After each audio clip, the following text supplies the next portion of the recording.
Vous savez, nous sommes dans un monde où il y a une grande séduction. Une grande séduction se manifeste et se meut dans le monde dans lequel nous sommes. Et beaucoup d'entre nous, nous ne nous rendons pas compte que nous sommes dans une séduction. Et nous sommes séduits. Lorsque nous allumons notre télévision, nous sommes séduits. Lorsque tu allumes même ton poste radio, nous sommes souvent dans une grande séduction. Et beaucoup de personnes ne se rendent pas qu'il y a une très grande séduction dans ce monde. Nous sommes dans un monde où ce qui est bien est appelé mal.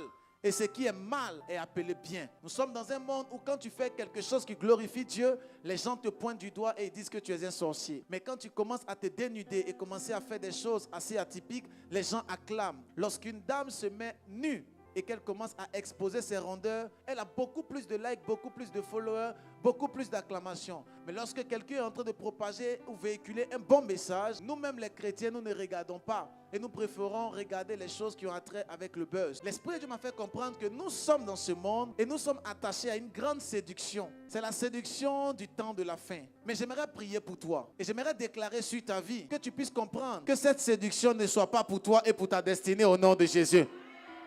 Mais que tu sois enraciné dans la présence de Dieu. Vous savez, il y a plusieurs sortes de séduction. Mais j'aimerais parler de deux. La première sorte de séduction, c'est la séduction du matériel. Cette séduction-là nous empêche de voir la gloire de Dieu. Quand je parle de séduction, je fais allusion à une envie. Je fais allusion à quelqu'un qui soupire après ces choses. Je fais allusion à quelqu'un qui recherche ardemment. Je fais allusion à la doctrine de Machiavel qui dit la fin justifie les moyens. Alors, vous allez vous rendre compte que je parle ici de séduction ou des personnes qui sont prêtes à tout pour acquérir quelque chose. Et c'est une grande séduction. Et souvent pour avoir le matériel, la maison, la voiture, la BMW, une belle femme, l'iPhone 15 Pro Max, le sac Louis Vuitton, les make-up pour avoir les mèches humaines et pour avoir toutes ces choses semblables. Souvent, nous passons par des moyens peu commodes, dérisoires, nous passons par des situations afin d'atteindre ce but-là. Amen.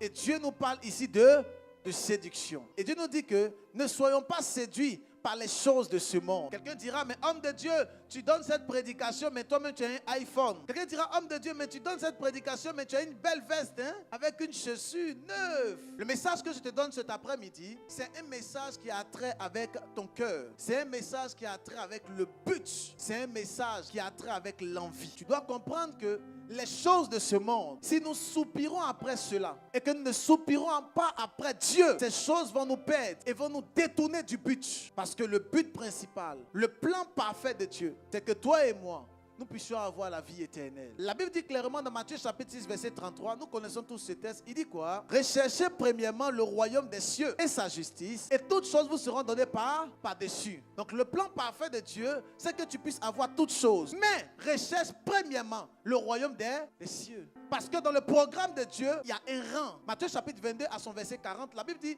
de ces deux commandements demeure toute la loi et les prophètes. Au verset 38, verset 39, on parle de la première loi qui est d'honorer Dieu de tout son cœur, de toute son âme et de toutes ses pensées. Et la deuxième loi qui lui est semblable, c'est que tu aimeras ton prochain comme toi-même. Ça veut dire dans le plan de Dieu, il y a une classification, il y a une hiérarchie. Et dans l'hiérarchie, c'est d'abord recherche le ciel et ensuite les autres choses te seront données. Mais la séduction du siècle présent nous fait croire que nous devons chercher d'abord les choses de ce monde pour être heureux. Et finalement, nous voyons que beaucoup de personnes ont pu acquérir ces choses, mais ne sont pas heureux. Nous devons comprendre, excellent enfant de Dieu, que les choses pour lesquelles nous courons sont sûrement viles et ne sont pas importantes. Quand tu lis dans le livre d'Ecclésiaste, le roi Salomon nous dit clairement qu'il a eu toutes les richesses, toutes les femmes, toutes les bénédictions, il a eu la sagesse, mais il s'est rendu compte que toutes ces choses, c'est comme courir après le vent. Il s'est rendu compte que tu amasses, mais plus tard, c'est quelqu'un d'autre qui viendra bénéficier. Il s'est rendu compte que tu as tel, mais après, cela ne t'appartient pas. Et il a jugé bon de dire que le plus important, c'est de chercher l'éternel. J'aimerais dire à la vie de quelqu'un cet après-midi, ne nous laissons pas berner ni séduire par le siècle présent, mais soyons encouragés, motivés dans la parole de Dieu. Nous allons lire rapidement un texte dans le livre de Matthieu chapitre 24, verset 37 au verset 42. Ce qui arriva au temps de Noé arrivera de même à l'avènement du Fils de l'homme. Ce qui arriva au temps de Noé arrivera à l'avènement du Fils de l'homme. Au temps de Noé, qu'est-ce qui s'est passé? Vas-y. Car dans les jours qui précédèrent le déluge, les hommes mangeaient et buvaient, se mariaient et mariaient leurs enfants, jusqu'au jour où Noé entra dans l'arche. Et ils ne se doutèrent de rien jusqu'à jusqu'à ce que le déluge vint et les emporta tous. Jusqu'à ce que le déluge vint et les emporta tous. Il en sera de même à l'avènement du Fils de l'homme. Il en sera de même à l'avènement du Fils de l'homme. Ça veut dire que Jésus-Christ, lorsqu'il viendra, tu ne te rendras pas compte. La Bible dit au temps de Noé, les gens mangeaient, buvaient, ils mariaient leurs femmes, leurs filles, et ils se mariaient eux-mêmes. Ça veut dire quoi? Ils vaquaient à leurs occupations. Mais ils ne se souciaient pas qu'il y aurait à avoir un déluge. Ils ne pensaient pas à ça. Jusqu'à ce que le déluge arrive et les supprime. Alors, de deux hommes qui seront dans un champ, l'un sera pris et l'autre laissé. La Bible dit qu'il y a deux personnes qui seront à l'église.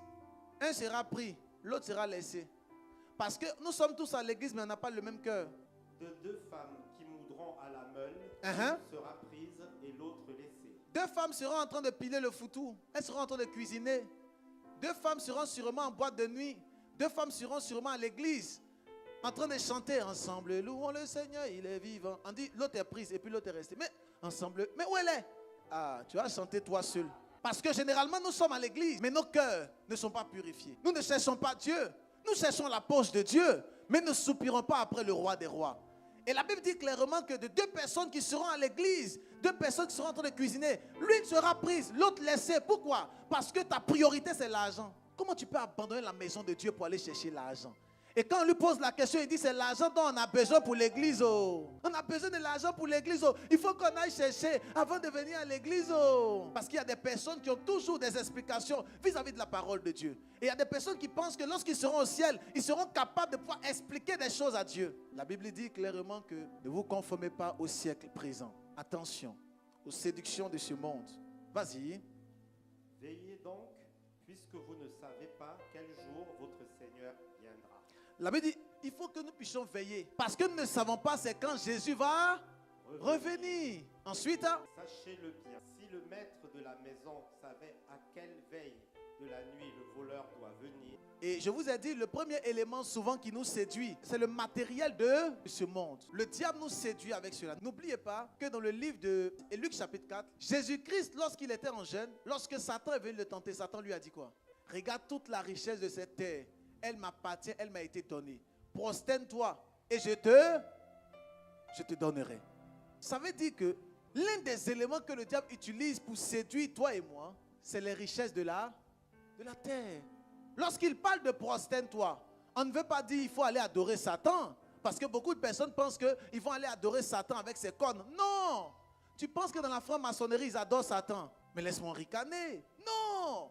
Mais le diable va faire en sorte que tu seras occupé par les choses de ce monde. Occupé par le travail. La séduction de ce monde. Et le deuxième grand groupe de la séduction de ce monde, c'est nos proches. Nos amis, nos familles. Parce que beaucoup de personnes pensent qu'en mettant en priorité la famille, ils sont en train de faire la volonté de Dieu. Non. La volonté de Dieu est de faire ce que Dieu te dit. Et souvent, notre distraction, c'est nos familles, nos proches, nos amis.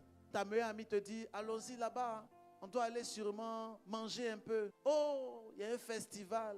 Non, on doit aller en vacances.